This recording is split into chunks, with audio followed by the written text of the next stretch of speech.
The Center for Accounting Transformation and the Student-Led Conversations podcast present Accounting Conversations with Chayton Farley.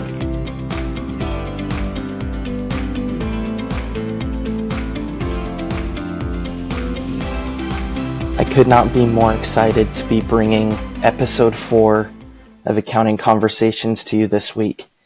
I got to speak with Mike Manilak for this week's episode, and Mike is just amazing. He is an accounting manager at Google. He's interviewed at places like Uber, Pandora, Facebook, and he previously worked at Walmart. Me and Mike go specifically through how young accounting professionals can structure their careers to land their dream job later down the road. Mike is so knowledgeable and was so kind in sharing his experiences and his expertise with me, and I really hope that you enjoy all the tips and tricks that he shares as well. Make sure to check out his book, No Flux Given, where he goes through guiding young accounting professionals through their careers.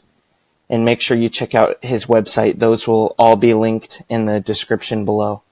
Thank you so much for listening. I really appreciate all the feedback I've gotten so far, and please continue to share the podcast with your friends and with your fellow accounting students. So please enjoy this episode 4 of Accounting Conversations. So excited to have you. Hey everyone, welcome back to episode 4 of Accounting Conversations. I'm so pumped for today's episode. Today, I'm joined by Mike Manilak, an accounting manager at Google and the author of the playbook No Flux Given, which is a playbook catered specifically so accounting students and young accounting professionals can land their dream job. Mike, I'm so excited to have you on today. Thank you so much for joining me. Yeah, no, great to be here, Chayton. Good to finally talk to you and get to reach some of your audience too. And I didn't realize I was episode number 4, so I guess by the end of today, I'll be top 5 no matter what. So, excited to be here and happy to talk about, whatever you think will be valuable for your audience. Yeah. So I just got done reading most of your playbook, and I'm excited to talk about that. But, I think a lot of accounting students wonder what it might be like to work at Google. So do you want to get into maybe a little bit about what it's like working there, and then we can go back and go over how you got there? Yeah, sure. A little more background. I think you touched on some of it, but I'm an accounting manager at Google, lead a team of 5. It's a distributed team. So some of us sit here in Chicago, which is where I'm located in the West Loop, but have people in Austin, Texas, and in LA and things like that too. So been managing the team or I've been at Google for close to 7 years, managing the team for close to 5. What's unique about working at a company like Google, specifically the things I work on are Google search and YouTube ads and the different contracts we have with our top advertisers. So, that's not necessarily always something you learn in a textbook or unless you audit clients in Big 4 that are in big tech, then you probably don't see that side of it either. So it's fun for me because I'm obviously a user of a lot of the Google products, and to be able to work on it becomes more tangible and more relevant, knowing that I'm not, doing some audit of insurance when I really have no interest in insurance companies and things like that. I very much am interested in big tech and the different products that Google has. So, one, I think it's just the relevance and my interest in the products that we offer, I think goes a long way. And that helps, being, in your fulfillment of your career too. The other interesting side of it too, like probably the perks and things are pretty well documented. I know even big tech now, which is very different than big tech 5 years ago. I mean, the perks are pretty amazing. The free lunches and the creative spaces and the things like that. Like we could talk about that there. I think most people know or have heard a lot about that stuff, but The people that it attracts, I think, is really interesting and one of my favorite parts. And I know people always say it's about the people and your coworkers, but it draws a certain type of creative professional to a company like Google, and that applies to like the finance side too, and all the accounting folks. So I really do feel like I work side by side with a ton of creative people that are bursting with good ideas. A lot of them, my first day walking through, I was looking around and everyone's in the accounting floors, like coding in SQL, like writing scripts and things, which I wouldn't have expected from an accountant. And we do all kind of creative projects and things like that. So that I find very appealing. And that's true at Google, probably true at a lot of other big tech companies and other high profile companies too. But I love that aspect of it. And I think what I maybe enjoy the most is that a lot of the situations I'm in day to day, I am representing the accounting team, but I'm really talking with other people from legal or compliance or engineers or sales teams or FP&A. So I'm very much part of a broader cross-functional team, which I feel like is different than what you'll get maybe in public accounting, where you're in an audit room with a bunch of other auditors. And you may not even talk to the people that do the tax engagement for that same client, right? So it's very cool to be able to work with different people in different practice areas. So, and then, working on the deals that I touch with big name companies like a Netflix or Nike or Coca-Cola, that makes it a little more fun too, because these are brands that I also know and love. So, I don't know if that answers a ton of the ins and outs of it, but there's the operational side of accounting. There's the booking the entries, closing the books side of accounting that we can talk to as well. But that's probably maybe less than 25% of my day to day. The 75% is process improvement and automation and building out internal controls and partnering with different teams. So hopefully that's a decent glimpse into in what my a typical day would look like for me. Well, and look at how exciting that is. That's not just sitting crunching debits and credits every single day. You're getting to really get to know Google's business and interact with all parts of the business while being an accounting student. And I feel like that doesn't get talked about enough. I think you had a post a couple weeks ago about how if you want to break into Hollywood, if you want to break into Silicon Valley, wherever you want to end up, if you study accounting, it's going to be way easier to break into that way than just trying to become an actor or become some tech genius, because I'm definitely not that. But accounting is really kind of the back door into any industry or company you want to work at.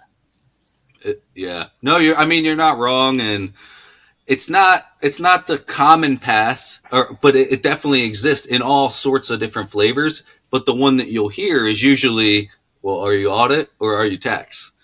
And then it kind of stops there. Nobody asks, do you want to open up your own practice? Do you want to do government stuff? Do you want to be on the private industry side, startup, like Hollywood? Things like that exist that eventually you say, oh, yeah, I guess they do need an accountant over there. But you don't hear about it a lot. So a lot of the things I try to highlight are the things that you don't hear about, because I think everything that, the public accounting, the big four route, audit, tax, busy season, the 150, the shortage, a lot of that stuff you hear about all the time, which is fine. Like I definitely love talking about that stuff too, but you have to show all sides of it.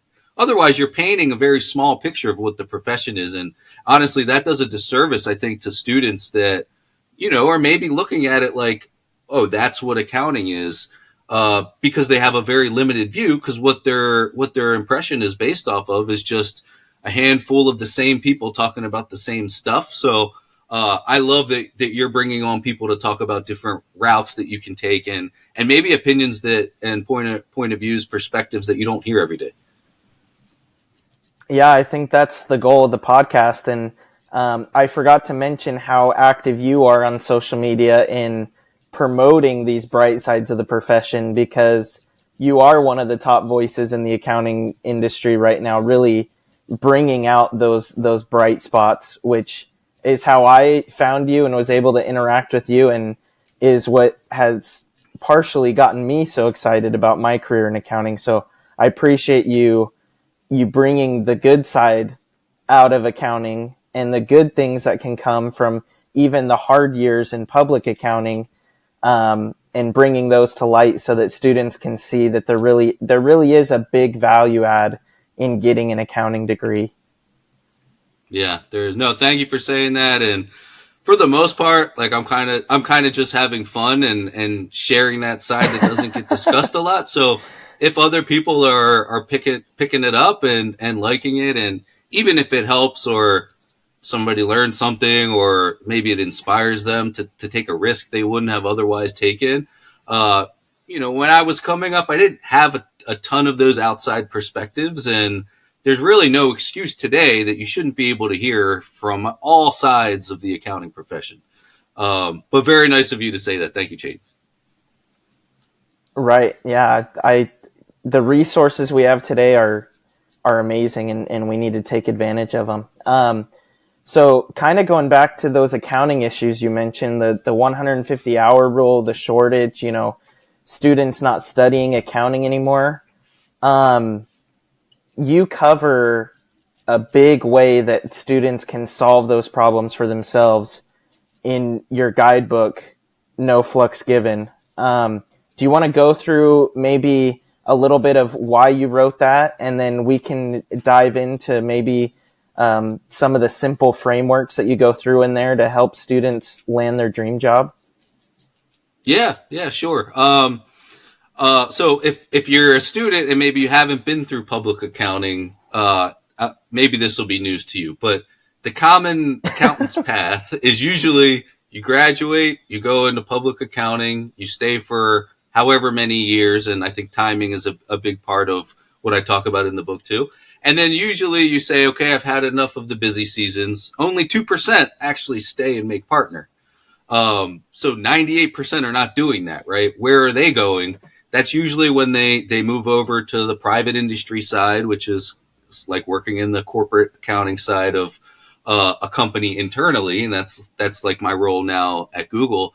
Or you do other things like start your own practice or go into the government accounting, things like that. But for the most part, that's the path most people go: college, public accounting, and then into industry or into something else. And that's kind of where they drop off and you don't really hear from them. So most of the people you're hearing from it's mid-February, man. Like the point of view, the perspectives you're hearing from accountants today are deep in the trenches of busy season, burning the midnight oil, 80-hour weeks. So, you catch them on any day in the first quarter of the year, they're probably going to have some choice words to say about accounting. And I think what usually happens is you do that for a while and you start to say, look, the value proposition no longer makes sense. Either I'm not making enough money for the amount of hours I'm putting in, or I don't get to see my family, and all those kind of things start to weigh on you. I mean, that's the classic burnout that you hear about a lot. And then people usually say, okay, I'm going to leave. What are my exit opportunities? And a lot of people will kind of tell you throughout college, like I bet your professors are singing the praises of Big Four and the path to the promised land if you land with the Big Four and things like that, as if that's the only path, right? But and you do that and you can get any job you want. I started out in a top 20 firm before going to PwC with Big Four, but even doing close to 8 or 9 busy seasons with a top firm, the exit opportunities that I felt like I was kind of promised all those years, get any job you want when you leave, it's not actually that easy. Even though I think a lot of people talk about it like it is very easy. And so what I found when I was trying to leave was I wasn't actually getting the attention of the companies that I wanted. A lot of companies would say like, oh, well, you want to come join, I don't know, I'm from Baltimore. A big employer there is Under Armour. That was for a moment there, like what I thought could be the pinnacle of where I would exit into. And to be honest, Under Armour wants people that came from Big Four and then worked at Nike or Adidas. They didn't really want me that did financial services audit at a top 20 firm. And then I realized, but some people are working in these roles. Like, what did they do? And I started to look up backgrounds of the people that are in these internal accounting roles. And that's when I started to say, okay, I'm seeing trends here, all the different things that I didn't have.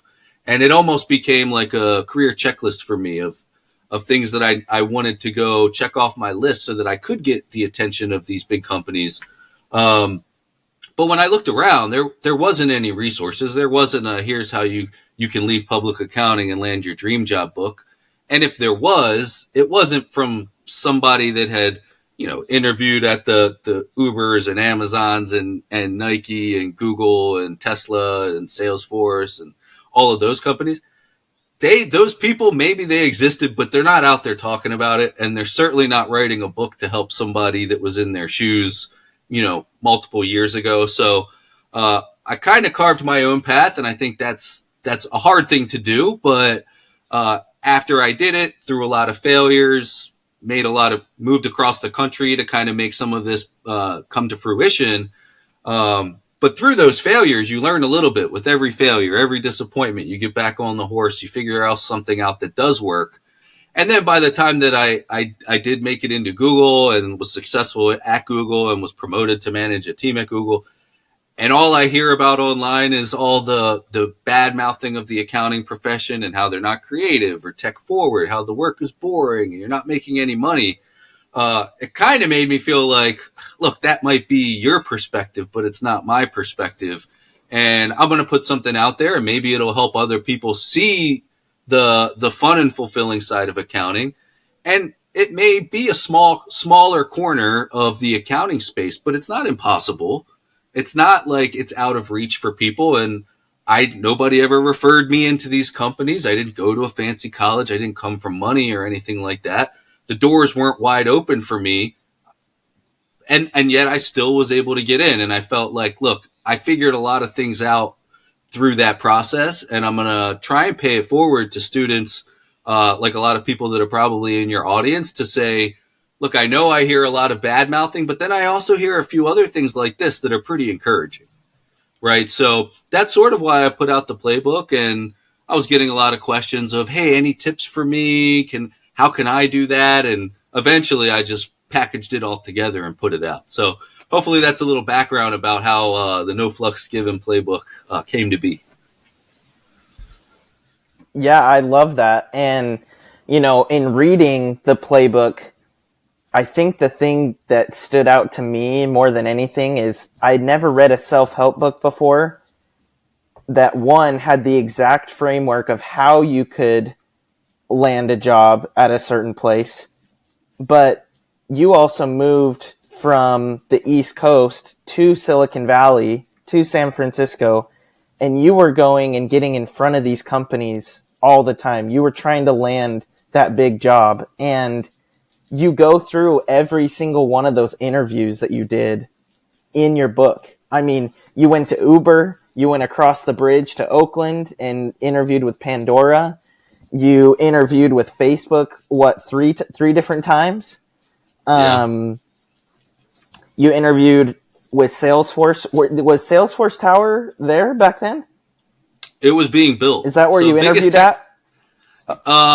They have a bunch of buildings, so it was the one down the street from the new tower. But okay. But yeah, right downtown, right at their HQ sort of quad of buildings that they have. Yeah, so I mean, all those companies, you ended up interviewing with Tesla and Uber, and being able to see your breakdown of each of those interviews is so beneficial as a student. And I'd never read anything like this before. You break down how to market yourself, how to set up your LinkedIn so that recruiters are going to want to talk to you, how to reach out to recruiters, how to set up the phone interviews, all of it. And it's the perfect playbook for a student who wants to land that big job someday. And I think you also bring hope in that if you go land a job at a, top 20 Big Four public accounting firm, you can leverage that to get a job that allows you to have the work-life balance and the pay that you want. And you can go and do these cool things and get on the cool campuses where they have free lunches and they have, I was just reading the part where you talked about how you felt like you were in a different world when you walked into Facebook's campus, how it feels, completely different. I don't think these are things that when you're sitting in financial accounting, you're thinking you could get there, right? But your book brings that to life and makes that possible. So I really appreciate that. So kind of getting in the weeds here with that, how would you best recommend that students start out? So your framework, how does it start? So I kind of kick off the book explaining, I mentioned you go from college to public to industry. I break down each of those in phases to go through the good, the bad, and the ugly, to give the real picture of what you're going to see. Go through, is the grass greener, and the timing of those jumps too. Don't stay too short, don't stay too long, or too little, too long. And then what do you do while you're there? Because I think a lot of times, what I found out was that if I was like spending close to a decade in audit, I was doing a lot of repeat clients. But was I really utilizing everything while I was there? I probably should have diversified the clients I was working on. I should have thought about, what industry do I want to exit into? Those are the clients I should be auditing, and how can I touch different aspects of what's available within my job today? So it's not all about leaving your job. A lot of it is, what do you do in those phases that lay that groundwork? Because I think to your point, there's a lot of steps, and I think a lot of people think maybe it's impossible or why try. So I really go through every little phase, basically to demystify the fact that, like, hey, it's just a process like anything else. And if you break it into little pieces, one step at a time, you can get there. So I kind of start off with what it's like going through the different, what you could do when you're in college, and trying to land, like, say, a Big Four internship, just to really say that you did Big Four, because you may not exit into Big Four when you graduate, or to study abroad if you could, or to get into the data side of things more in your college time. And then when you're in public accounting, to work on, like I said, the type of clients that interest you. Because if you're working on stuff that's not interesting to you, that's not really going to benefit you down the road, right? So really thinking about, I'm not just doing this to collect a paycheck. I'm doing this so that later I can say, hey, I know what I don't like, and I know what I do like. Now that I know what I do like, let me go get it, for myself. So go through that a lot in the public accounting phase, because I still think starting out at a firm is the right way to do it. Not the only way to do it.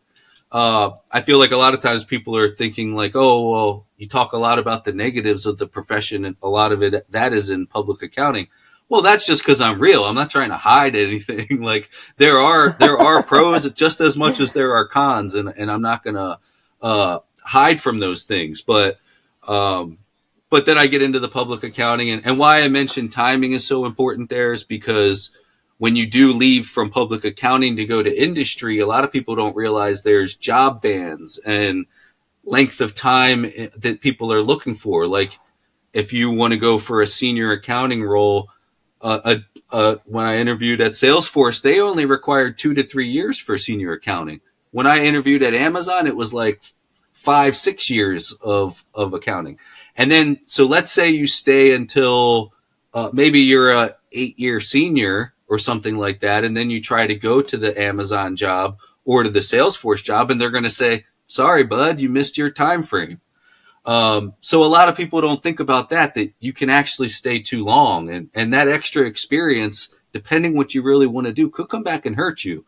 So I talk a lot about the timing of the jumps, which I think is important, and obviously getting your CPA. I know there's nobody's going to tell you that's easy. It's a pain in the butt. It's a pain in the butt, and for a reason. It's hard, and I think people acknowledge that it's hard, and then they look at you as somebody who can do hard things, and you're rewarded through that throughout your career. So I get into that a little bit of as far as like how to think about public accounting. And then it gets really interesting with thinking about industry and going for that job. Because to your point, I had so many applications, and I'm sure a lot of people can relate to this. You fill out your resume on the career page and you refresh your email. When am I going to hear back? You never hear back. You never hear back. And that's not because you're not good, even though it does. It's a blow to your ego. How come they don't want me? Right. Like, so I went different routes of contacting the recruiters on LinkedIn that are recruiting for the accounting departments, or trying to get it in a different way. And once you get that in and you have a connection, then you can strike a conversation up, right? Then you're not at the bottom of the stack of the resumes. You know, you're kind of having a live conversation, and then really being ready for prime time. Because once you get them to say, hey, Chayton, what are you all about? Boom, they're asking for your resume. Next day, phone screen. So you really have to have all those things planned out. That's like, okay, when they ask for my resume, I'm not going to say, oh, let me go dust off my old resume from Microsoft Word. Like, you got to have that ready to go. It's got to be good. You got to be ready for that phone screen. And then I mentioned this for a few different things with like Twitter and a couple other companies, where if you don't act fast and strike while the iron is hot, you know, you had a little ember of a flame with this recruiter. If you don't capitalize on it while it's hot, like, that's going to disappear. That flame's going to go out. And then before you know it, that hot lead goes cold. So you really got to move fast. You got to move strong. And that kind of starts with getting the attention of the recruiter, then the phone screen, the different types of things you say on the phone screen, and then moving on to the on-site interview, where I go through the gatekeepers, being the hiring manager, and what they're doing behind the scenes, and the different people you're meeting with them and during the on-site. And then the final round, which is like, you made it this far, what's the final round going to be like? And then the waiting game of hearing back. So I really do try to go end to end on all of those. And I think in total, I cover 15 interviews from those companies that you named, and probably a few more that we haven't talked about. But there's similarities for each, there's differences for each. And I end each of those like debriefs of how the interview went down with like a handful of key lessons. And I think you put all those key lessons together, and maybe you don't have to go fail all those interviews like I did to learn those things, right? You can learn from some of my successes and my losses as well, which it took me, a couple years to get to that point where I could even cobble together all those things to say, you know what, I'm getting a little bit of a formula that's working here. If I repeat this, I'm starting to get success. I'm starting to get callbacks. I'm starting to get multiple offers. And the end product is the No Flux Given playbook. So I try to be as end to end as I can. Hopefully that comes across.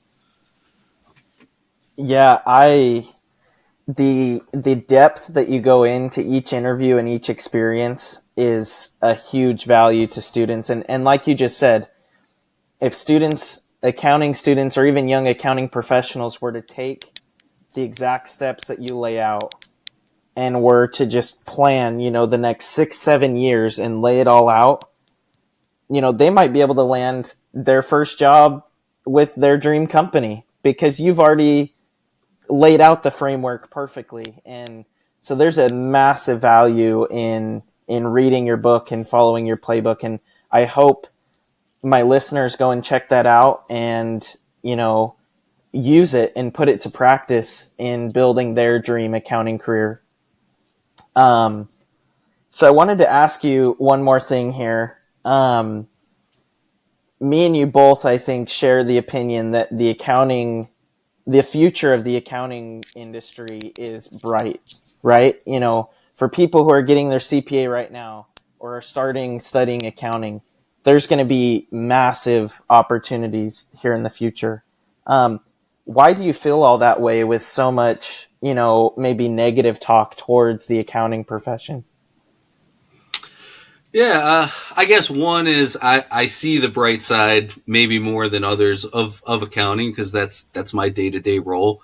But also a lot of good comes with the shortage, and with a lot of students saying, I don't know that that value proposition makes sense anymore.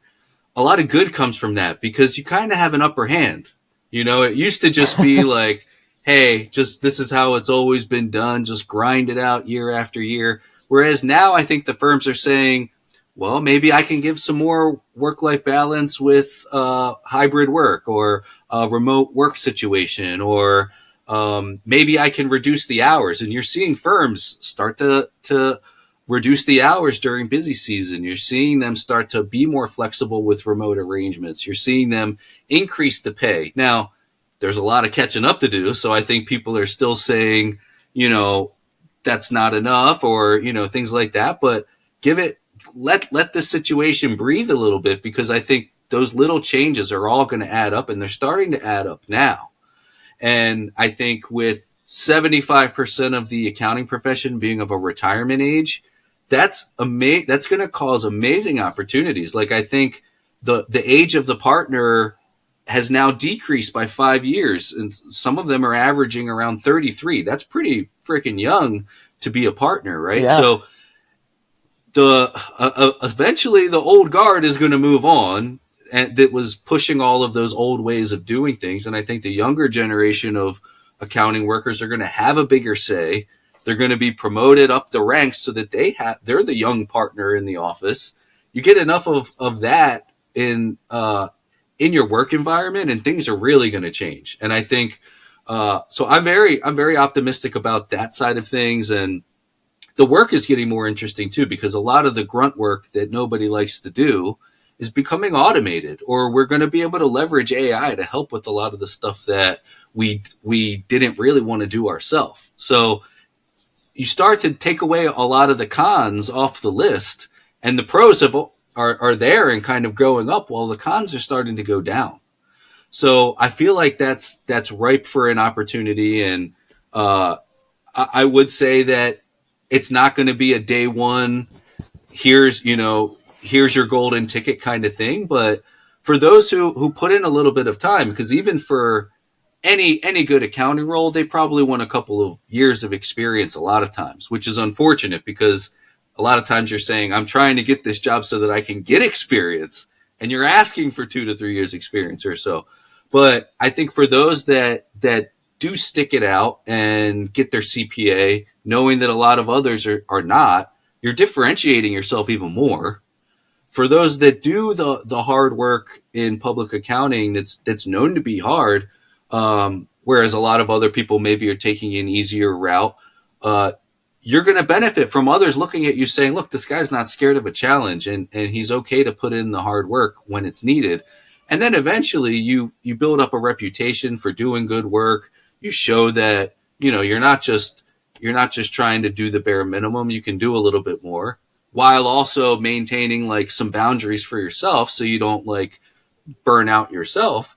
But then things start to open up for you. They don't happen on day one, but they do happen a couple years in. And I think that's the big opportunity, because if you don't actually go a couple years into it, you're probably not going to, none of those benefits are probably going to materialize, because a lot of those jobs that are being outsourced, or the ones that might be replaced by AI, those are the ones that are like the intro type accounting service tasks, right? That are easy to outsource because they're pretty basic, or they're easier to automate. So you don't want to specialize in that stuff. You want to do that stuff and then start specializing in other areas, so that when you hear about people getting outsourced or AI taking their job, it's not your job they're taking, But I do think the future is very bright. I just hope that others can see that, and then realize that like there's not necessarily going to be a big time shortcut. You're going to have to do some hard work, but I think that's a misconception about the younger generation too, is that they don't want to work, or they only want lazy girl jobs, or like to quiet quit like on day one. I think a lot of people want to work hard. They just don't want to get taken advantage of. And I think if you can find that right balance and do it the right way, and the firms are starting to accommodate that and find that right balance, and if the younger generation can continue to require that to be a part of the value proposition, then, you know, those doors are going to open a few years down the road. And I think the more that the retirees, the old guard transitions out, the opportunities are just going to keep going up, and the con list is going to get shorter. So that's why I'm pretty bullish on the profession. I don't know, is any of that off base, Chayton, or does that resonate with you at all? It's all right on point. I mean, I've considered changing the name of the podcast to the Golden Age of Accounting, because I think that's what's right around the corner. I am just like you, super bullish on what's to come. And, you know, that's why I started this podcast, because I'm so excited for what's to come in the accounting industry.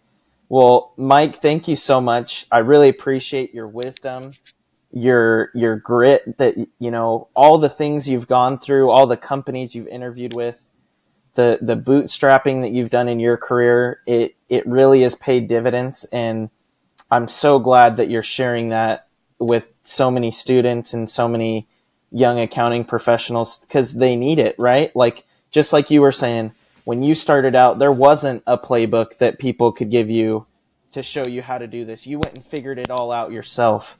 So huge value in what you're sharing with the accounting community. So I really appreciate that. Do you want to share maybe with my listeners where they can find your playbook? And you also have some courses coming up, I think, right? Yeah. You can find me on LinkedIn, Mike Manilak. Pretty active there. And then check out my website. It's mikefromaccounting.com. I put out a lot of my resources there. So the No Flux Given playbook is on there. The course I just launched, which is all about virtual collaboration, which is sort of meant to help young accounting and finance professionals thrive in this, you know, remote friendly work environment that we're in. And then also capitalize on the fact that AI is changing things, and how virtual collaboration and being able to lead a team in this new work environment is really going to be the new way of doing things. And AI is not going to take that job, and you're not going to learn it in a textbook. And unfortunately, leadership isn't teaching this stuff either. So that was another corner of the market that I kind of wanted to help on. So that course is out there. It's called Sketchy Business Practices, where I introduce a digital whiteboard and kind of get sketchy with, you know, some of the collaboration techniques that I have that I call the 5 elements. So check that out on mikefromaccounting.com. Any other hot takes, I kind of have like a password protected section of the site called the Vault. Feel free to check that out too. That's all free. But yeah, find me on mikefromaccounting.com. Reach out to me on LinkedIn. Would be happy to interact with as many of your listeners as possible. And I'm looking forward to staying tuned to, you know, not just the first 4 episodes of this, the next 4 and the next 40 after that, because, you know, Chayton, you really are touching a perspective that isn't being shared, similar to the perspective that I'm saying isn't being shared from the industry accountant. You know, we're hearing a lot of people talk about what Gen Z wants in the work environment. The problem is you're not hearing it from anyone in Gen Z or millennials. So I love that you're doing some of that, and I can't wait to see the rest of the guests and material that you guys have that you put out there in the weeks and months to come. So thank you for having me, Chayton. Yeah, of course. I must be some weird accounting student that I love accounting and am looking forward to the future, because there's not very many people doing stuff like I am. Yeah. But hey, thank you so much again. Really appreciate your content, your book, and coming on here and sharing your most valuable resource, your time with us today. So thank you. Thank you to everyone who's listening. Really appreciate you listening, and would love to hear any feedback you have on the podcast so far. If you have any recommendations for guests or anything like that, let me know. And make sure to check out Mike's book, No Flux Given. It's an amazing playbook for accounting students, so make sure you go check that out. And thank you so much for listening, and we'll talk to you next week. Student-Led Conversations is brought to you by the Center for Accounting Transformation, empowering the next generation of leaders through student-focused programs that build confidence, leadership, and real-world connection. The Center for Accounting Transformation provides business professionals with a network for utilizing innovations that are ready for adoption, the training and resources necessary to apply those innovations, and an opportunity to engage the talent and community needed to further the pursuit of innovative accounting practices that drive responsible and mindful business performance. If you're a student, discover how you can lead, learn, and grow in the profession. If you're a professional, explore ways to give back, mentor, or sponsor student-driven initiatives. To learn more, please visit our website, www.we.improvetheworld.net, and unlock the power of the accounting profession.